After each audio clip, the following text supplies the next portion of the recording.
JSS urban Haat ಮತ್ತು ಜವಳಿ ಮಂತ್ರಾಲಯ ಇಲಾಖೆಯಿಂದ ರಾಷ್ಟ್ರೀಯ ಮತ್ತು ರಾಜ್ಯ ಪ್ರಶಸ್ತಿ ವಿಜೇತ ಕುಶಲಕರ್ಮಿಗಳಿಂದ ಬೃಹತ್ ಪ್ರದರ್ಶನ ಹಮ್ಮಿಕೊಳ್ಳಲಾಯಿತು. ಕ್ರಾಫ್ಟ್ಸ್ ಬಜಾರ್ ಕರಕುಶಲ ಮೇಳಕ್ಕೆ ರಾಜ್ಯ ಕರಕುಶಲ ಅಭಿವೃದ್ಧಿ ನಿಗಮ ಮಂಡಳಿ ಅಧ್ಯಕ್ಷ ಡಾಕ್ಟರ್ ಬೇಳೂರು ರಾಘವೇಂದ್ರ ಶೆಟ್ಟಿ ದೀಪ ಬೆಳಗಿಸುವ ಮೂಲಕ ಕಾರ್ಯಕ್ರಮ ಉದ್ಘಾಟಿಸಿ ಮಳಿಗೆಗಳ ವೀಕ್ಷಣೆ ಮಾಡಿದರು. ಕಾರ್ಯಕ್ರಮದಲ್ಲಿ ಜೆಎಸ್ಎಸ್ ವಿದ್ಯಾಪೀಠದ ಕಾರ್ಯನಿರ್ವಾಹಕ ಕಾರ್ಯದರ್ಶಿ ಬೆಟ್ಸುರ್ಮಠ್, ನಿರ್ದೇಶಕ ಮೊರಬದ ಮಲ್ಲಿಕಾರ್ಜುನ, ಜಂಟಿ ನಿರ್ದೇಶಕ doctor HR Mahadevaswamy, Kaveri handlooms ವ್ಯವಸ್ಥಾಪಕ ನಿರ್ದೇಶಕ ಮುದ್ದಯ್ಯ ಉಪಸ್ಥಿತರಿದ್ದರು.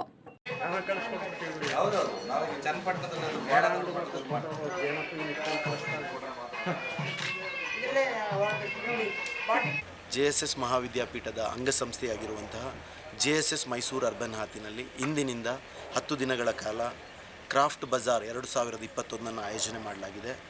ದೇಶದ ಸುಮಾರು 22 ರಾಜ್ಯಗಳ ಕರಕುಶಲ ವಸ್ತುಗಳನ್ನು ಇಲ್ಲಿ ಪ್ರದರ್ಶನ ಮತ್ತು ಮಾರಾಟವನ್ನು ಮಾಡಲಾಗ್ತಾ ಇದೆ. ಎಲ್ಲ ರೀತಿಯ ಕರಕುಶಲ ವಸ್ತುಗಳು ಒಂದೇ ಸೂರಿನಡಿಯಲ್ಲಿ ಮೈಸೂರಿನ ಜನತೆಗೆ ಲಭ್ಯ ಆಗ್ತಾ ಇದೆ. ಮೈಸೂರಿನ ಜನತೆಯಲ್ಲಿ ಒಂದೇ ವಿನಂತಿ, ಕರಕುಶಲ ಕರ್ಮಿಗಳನ್ನು ಈ ಮೂಲಕ ಪ್ರೋತ್ಸಾಹಿಸಬೇಕು ಮತ್ತು ಅವರುಗಳೇನು ತಯಾರು ಮಾಡಿರುವಂಥ ಕರಕುಶಲ ವಸ್ತುಗಳಿದೆ ಅವುಗಳನ್ನು ಖರೀದಿಸಿ ಕರಕುಶಲ ವಸ್ತುಗಳಿಗೆ ಒಂದು ಉತ್ತಮವಾದ ಮಾರುಕಟ್ಟೆಯ ವ್ಯವಸ್ಥೆಯನ್ನು ಮಾಡಿಕೊಡ್ಬೇಕು ಅಂತ ಮೈಸೂರಿನ ಜನತೆಯಲ್ಲಿ ನಾನು ವಿನಂತಿಯನ್ನು ಮಾಡ್ತಾ ಇದ್ದೀನಿ. ನನ್ನ ಹೆಸರು ರಾಕೇಶ್ ರೈ. ನಾನು ಜೆಎಸ್ಎಸ್ ಮೈಸೂರು ಅರ್ಬನ್ ಹಾತ್ನಲ್ಲಿ ಸಂಯೋಜನಾಧಿಕಾರಿಯಾಗಿ ಕಾರ್ಯವನ್ನು ನಿರ್ವಹಿಸ್ತಾ ಇದ್ದೀನಿ.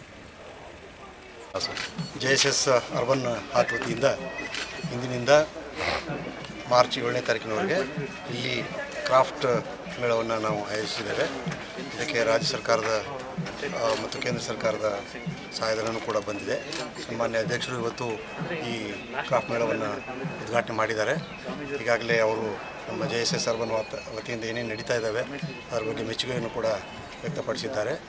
ಇಲ್ಲಿ ನಮ್ಮ ಕರಕುಶಲ ಕರ್ಮಿಗಳಿಂದ ಏನು ತಯಾರಾದಂಥ ವಸ್ತುಗಳು ನೇರವಾಗಿ ನಮ್ಮ ಸಾರ್ವಜನಿಕರಿಗೆ ಸಿಗ್ತವೆ, ಕೈಗೆಟುಕುವ ಒಂದು ದರದಲ್ಲಿ.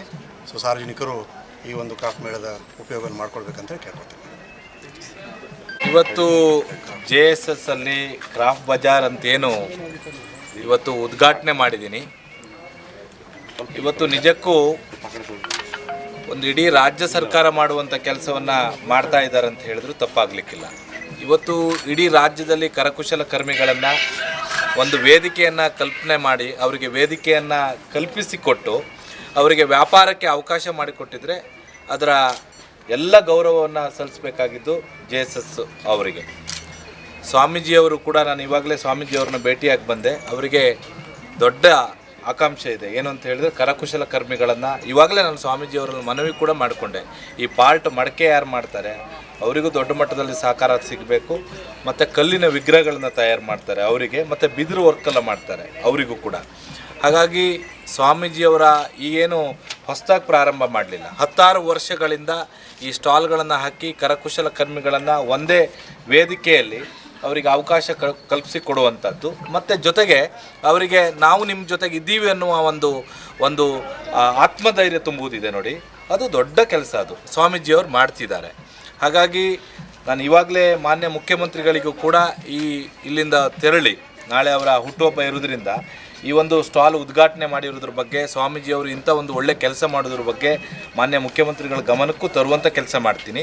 ಜೊತೆಗೆ ಸ್ವಾಮೀಜಿ ಅವರಿಗೆ ನಮ್ಮ ಕರಕುಶಲ ನಿಗಮದಿಂದ ಮತ್ತು ಸರ್ಕಾರದಿಂದ ಏನೇನು ಸಹಕಾರ ಬೇಕು ಅದನ್ನೆಲ್ಲ ಮಾಡಲಿಕ್ಕೆ ನಾವು ಒಂದು ಪ್ರಯತ್ನ ಮಾಡ್ತೀನಿ ಅನ್ನೋ ಈ ಸಂದರ್ಭದಲ್ಲಿ ಹೇಳಲಿಕ್ಕೆ ಇಚ್ಛಪಡ್ತೀನಿ. ಸರ್, ಇನ್ನು ಚನ್ನಪಟ್ಟಣದ ಬೊಂಬೆಗಳನ್ನು ಅಂತಾರಾಷ್ಟ್ರೀಯ ಮಟ್ಟದಲ್ಲಿ ಮಾರುಕಟ್ಟೆ ಒದಗಿಸಬೇಕು, ಜೊತೆಗೆ ಅದನ್ನು ಬ್ರ್ಯಾಂಡ್ ಆಗಿ ಮಾಡಬೇಕು ಅಂತ ಪ್ರಧಾನಮಂತ್ರಿಗಳು ಮನ್ ಕಿ ಬಾತಲ್ಲಿ ಹೇಳಿದರು. ಅದ್ರ ಬಗ್ಗೆ ಏನಾದರೂ ಈ ಹಿಂದೆ ಅನೇಕ ಸಂದರ್ಭದಲ್ಲಿ ಮನ್ ಕಿ ಬಾತಲ್ಲಿ ಪ್ರಧಾನಮಂತ್ರಿಗಳು ಉಲ್ಲೇಖ ಮಾಡಿದರು. ಈಗ ನೆಕ್ಸ್ಟ್ ತಿಂಗಳಲ್ಲಿ 2 ಆರ್ಟಿವೇಷನ್ ಹತ್ರ ಕೂಡ ಪ್ರಧಾನಮಂತ್ರಿಗಳು ಮಾತಾಡೋರಿದ್ದಾರೆ. ಈಗಾಗಲೇ ನಾನು ಅಲ್ಲಿಗೆ ಸ್ಪಾಟ್ ಇನ್ಸ್ಪೆಕ್ಷನ್ ಮಾಡಿ ಅದನ್ನು ದೊಡ್ಡ ಮಟ್ಟದಲ್ಲಿ ಇಂಟರ್ನ್ಯಾಷನಲ್ ಮಾರ್ಕೆಟ್ ಮಾಡಬೇಕು ಅಂತದ್ದು ಹೇಳಿದ್ದೀನಿ. ಮತ್ತು ಈ ಗೊಂಬೆಗಳಿಗೆ ಬಣ್ಣವನ್ನು ಏನು ಬಳಸ್ತಿದ್ದಾರೆ ಅದು ಸ್ವಲ್ಪ ವಿಷಕಾರಿಗಳ ಇರೋದ್ರಿಂದ ನೆಕ್ಸ್ಟು ಗಿಡಮೂಲಿಕೆಯಿಂದನೇ ಗೊಂಬೆಗಳಿಗೆ ಇದನ್ನು ಬಳಸಬೇಕನ್ನೋ ಆದೇಶವನ್ನು ಮಾಡಿದ್ವಿ. ಮತ್ತು ಅದನ್ನು ದೊಡ್ಡ ಮಟ್ಟದಲ್ಲಿ ಒಂದು ಥೀಮ್ ಪಾರ್ಕ್ ಮಾಡಬೇಕು ಅಂತ ಅಂದ್ಕೊಂಡಿದ್ವಿ.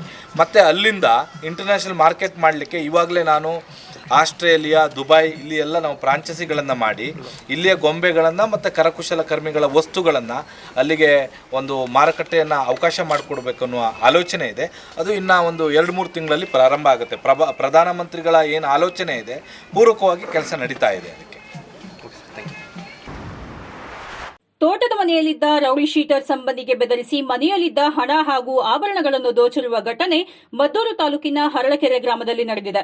ಮಂಡ್ಯದ ರೌಡಿ ಶೀಟರ್ ಅಶೋಕ್ ಪೈ ಅವರ ತಂಗಿ ಗಂಡನ ತೋಟದ ಮನೆಗೆ ನುಗ್ಗಿದ ಅಪರಿಚಿತ ದುಷ್ಕರ್ಮಿಗಳು ಅಶೋಕ್ ಪೈಗಾಗಿ ಶೋಧ ನಡೆಸಿದ್ದಾರೆ. ಅಶೋಕ್ ಪೈ ಸಿಕ್ಕದ ಕಾರಣ ತಂಗಿ ಹಾಗೂ ಗಂಡನನ್ನು ಹೆದರಿಸಿ ಮನೆಯಲ್ಲಿದ್ದ 3 ಲಕ್ಷ ಹಣ ಹಾಗೂ 250 ಗ್ರಾಂ ಚಿನ್ನವನ್ನು ಕಸಿದು ಪರಾರಿಯಾಗಿದ್ದಾರೆ. ವಿಷಯ ತಿಳಿದು ಸ್ಥಳಕ್ಕೆ ಪೊಲೀಸರು ಆಗಮಿಸಿ ಪರಿಶೀಲನೆ ನಡೆಸಿದ್ದಾರೆ. ಅಲ್ಲದೆ ಕೊಪ್ಪ ಪೊಲೀಸ್ ಠಾಣಾ ವ್ಯಾಪ್ತಿಯಲ್ಲಿ ಪ್ರಕರಣ ದಾಖಲಾಗಿದೆ.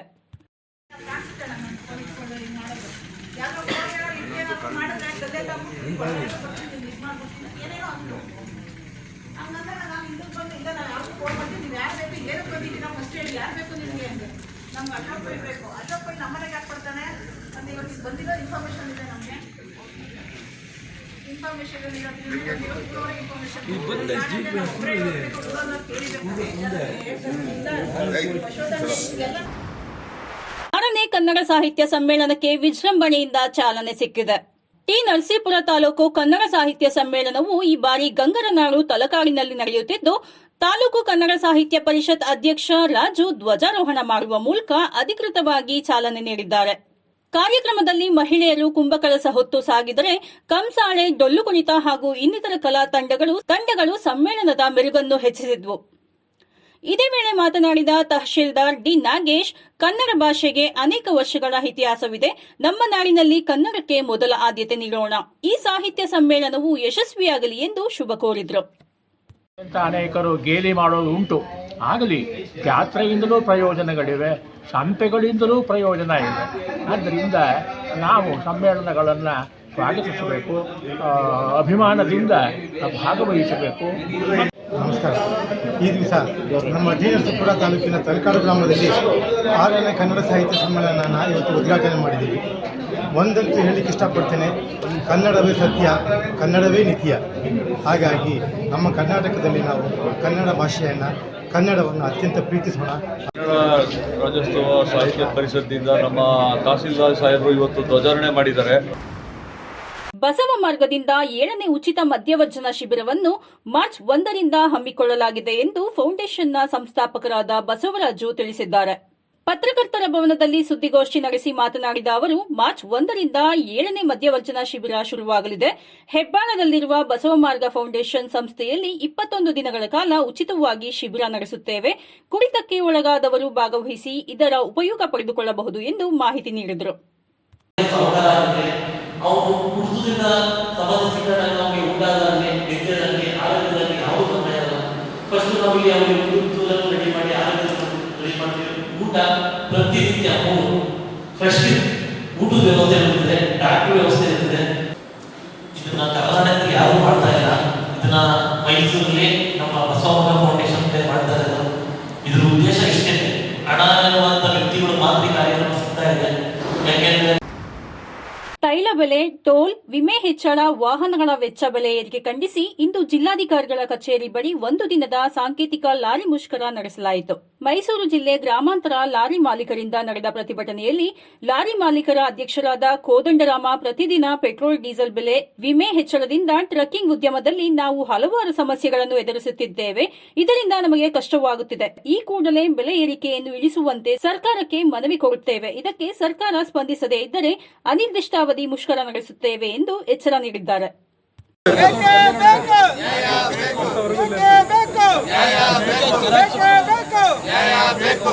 ಮೈಸೂರು ಲಾರಿ ಮಾಲೀಕರ ಒಕ್ಕೂಟಕ್ಕೆ, ಮೈಸೂರು ಲಾರಿ ಮಾಲೀಕರ ಒಕ್ಕೂಟಕ್ಕೆ ಬೇಕೇ ಬೇಕು, ಬೇಕೇ ಬೇಕು, ಬೇಕೇ. ಆಮೇಲೆ ನಿಮ್ಮ ನಂಬರ್ ಇದ್ರೆ ಅದನ್ನು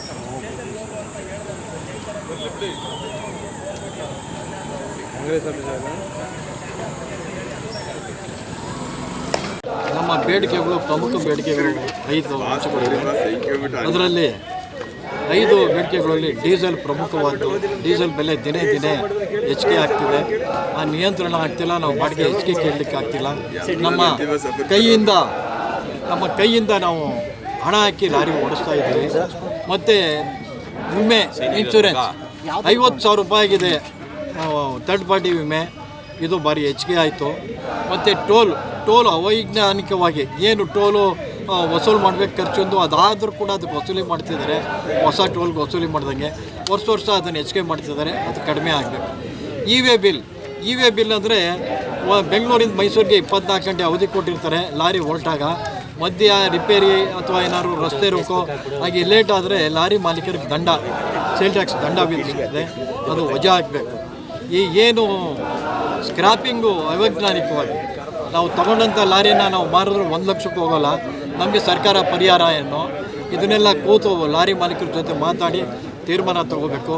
ಮತ್ತು ಏನು ಈ ಅನ್ಯಾಯ ಇದೆ ಇದನ್ನು ರಾಜ್ಯ ಮತ್ತು ಕೇಂದ್ರ ಸರ್ಕಾರಕ್ಕೆ ಈ ಮೂಲಕ ಜಿಲ್ಲಾಧಿಕಾರಿಗಳ ಮುಖಾಂತರ ನಾವು ಮನವಿ ಮಾಡ್ತಿದ್ದೀವಿ.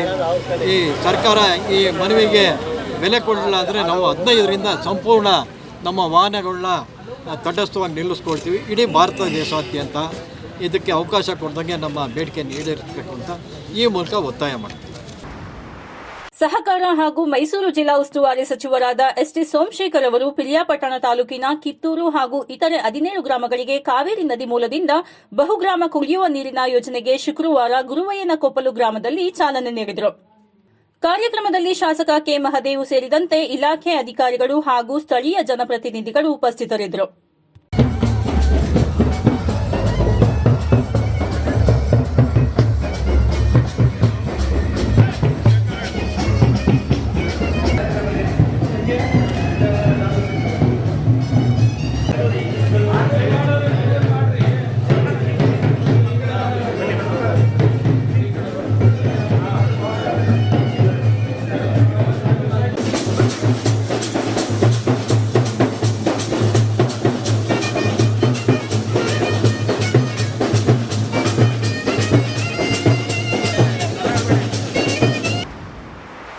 ಇಂದು ಸಂಸದ ಪ್ರತಾಪ್ ಸಿಂಹ ಮೈಸೂರು ಕೆಆರ್ಎಸ್ ರಸ್ತೆಯಲ್ಲಿರುವ ಕಾರ್ಮಿಕರ ರಾಜ್ಯ ವಿಮಾ ಆಸ್ಪತ್ರೆಯಲ್ಲಿ ಅವಶ್ಯಕವಿರುವ ಸುಮಾರು 8,58,65,000 ರೂಗಳ ವೈದ್ಯಕೀಯ ಉಪಕರಣಗಳನ್ನು ಒದಗಿಸುವಂತೆ ಹಾಗೂ ಸಿಬ್ಬಂದಿಯ ಕೊರತೆಯನ್ನು ಪೂರೈಸುವಂತೆ ಕಾರ್ಮಿಕ ಸಚಿವರಾದ ಶ್ರೀ ಎ ಶಿವರಾಮ್ ಹೆಬ್ಬಾರ್ ಅವರಲ್ಲಿ ಮನವಿ ಮಾಡಿದರು.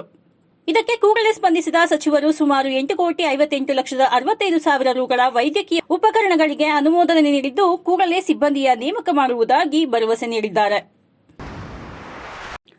ಸಮಾಜ ಕಲ್ಯಾಣ ಇಲಾಖೆಯ ಸಹಾಯಕ ನಿರ್ದೇಶಕರಾದ ಮೇಘಾರವರು ತಮ್ಮ ಸಹಚರರಾದ ಅರುಣ್ ಕುಮಾರ್ ಹಾಗೂ ಸುರೇಶ್ ರವರ ಜೊತೆಗೂಡಿ ಪರಿಶಿಷ್ಟ ಜಾತಿ ವೃತ್ತಿಪರ ವಿದ್ಯಾರ್ಥಿನಿ ಮೇಲೆ ದೌರ್ಜನ್ಯ ಎಸಗಿದ್ದಾರೆ ಎಂದು ಆರೋಪಿಸಿ ಬನ್ನಳ್ಳಿ ಸೋಮಣ್ಣ ನೇತೃತ್ವದಲ್ಲಿ ಮೈಸೂರು ನಗರದ ಜಿಲ್ಲಾಧಿಕಾರಿ ಕಚೇರಿ ಬಳಿ ಪ್ರತಿಭಟನೆ ನಡೆಸಿದರು.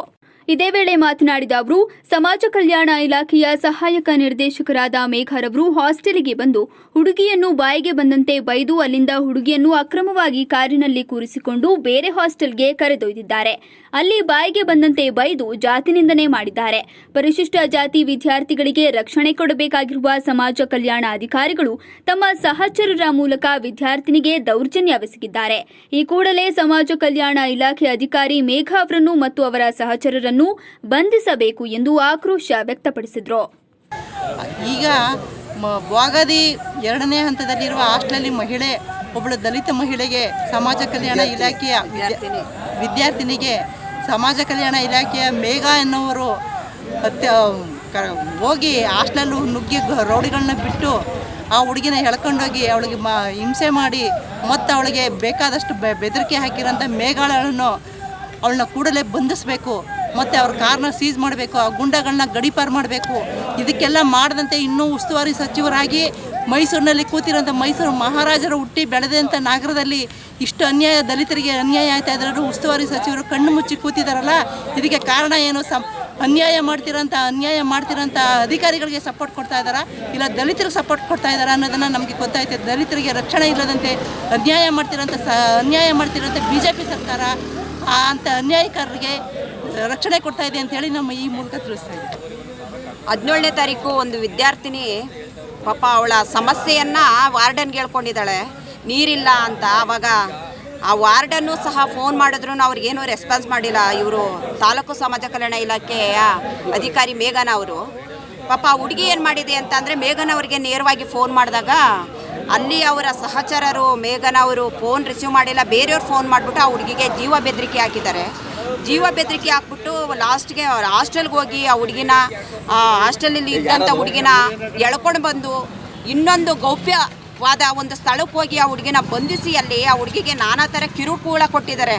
ಈ ನಿನ್ನ ಮೊಬೈಲಲ್ಲಿರೋ ರಿಕಾರ್ಡ್ನ ನೀನು ಡಿಲೀಟ್ ಮಾಡು, ಇಲ್ಲ ಅಂತಂದರೆ ನಿನಗೆ ನಾವು ತೊಂದರೆ ಕೊಡ್ತೀವಿ ಅಂದ್ಬಿಟ್ಟು ಅವ್ರ ಮನೆಯವ್ರಿಗೂ ಸಹ ಅವ್ರ ತಾಯಿಗೂ ಸಹ ಬೆದರಿಕೆ ಹಾಕವ್ರೆ. ನಿಮ್ಮ ಮಗಳು ಉಳಿಬೇಕು ಅಂತಂದರೆ ಡಿಲೀಟ್ ಮಾಡೋಕ್ಕೆ ಹೇಳಿ ಅಂದ್ಬಿಟ್ಟು ಭಾಳ ಬೆದರಿಕೆಯಲ್ಲಿ ಆ ಹುಡುಗಿ ಪಾಪ ವಿದ್ಯಾರ್ಥಿ ನಿಲಯಕ್ಕೆ ಅವರು ಓದಕ್ಕೆ ಬರೋದು ಏನಕ್ಕೆ? ಇವರು ಒಳ್ಳೆ ಒಂದು ಜಿಲ್ಲಾ ಆಡಳಿತ ಆಗಿ ಇವರು ಹೆಣ್ಮಕ್ಳಿಗೆ ರಕ್ಷಣೆ ಕೊಡಲಿಲ್ಲ ಅಂದಮೇಲೆ ಇನ್ನೇನಕ್ಕೆ ಇವರು ಇರೋದು? ವಿದ್ಯಾರ್ಥಿಗಳು ಈಗ ಸಮಸ್ಯೆ ಆದಾಗ ತಾಲೂಕು ಅಧಿಕಾರಿಗಳನ್ನ ಕೇಳದೆ ನೀನು ಯಾರು ಕೇಳೋಕ್ಕೆ ಸಾಧ್ಯ? ಇಷ್ಟೆಲ್ಲ ದೌರ್ಜನ್ಯ ಓದು ಎಸ್ಕಿರುವ ಮೇಘನನ್ನ ಅವರ ಖಂಡಿತ ಬೇಗ ಬಂಧಿಸಬೇಕು. ಅವ್ರಿಗೆ ಯಾರ್ಯಾರು ಸಪೋರ್ಟ್ ಮಾಡಿದ್ದಾರೆ ಅವ್ರನ್ನೂ ಸಹ ಗಡೀಪಾರು ಮಾಡಬೇಕು. ಇದು ನಮ್ಮ ಎಲ್ಲ ಸಂಘಟನೆಗಳ ಒತ್ತಾಯ. ನಾಳೆ ದಿನ ಮೈಸೂರಲ್ಲಿ ಯಾವುದೇ ಥರದ್ದು ಈ ಥರ ಹೆಣ್ಣುಮಕ್ಕಳಿಗೆ ದೌರ್ಜನ್ಯಗಳು, ವಿದ್ಯಾರ್ಥಿಗಳಿಗೆ ದೌರ್ಜನ್ಯಗಳು ಆಗಬಾರ್ದು ಅಂತ ನಾನು ಈ ಮೂಲಕ ಕರೆ ಕೊಡ್ತಾ ಇದ್ದೀನಿ.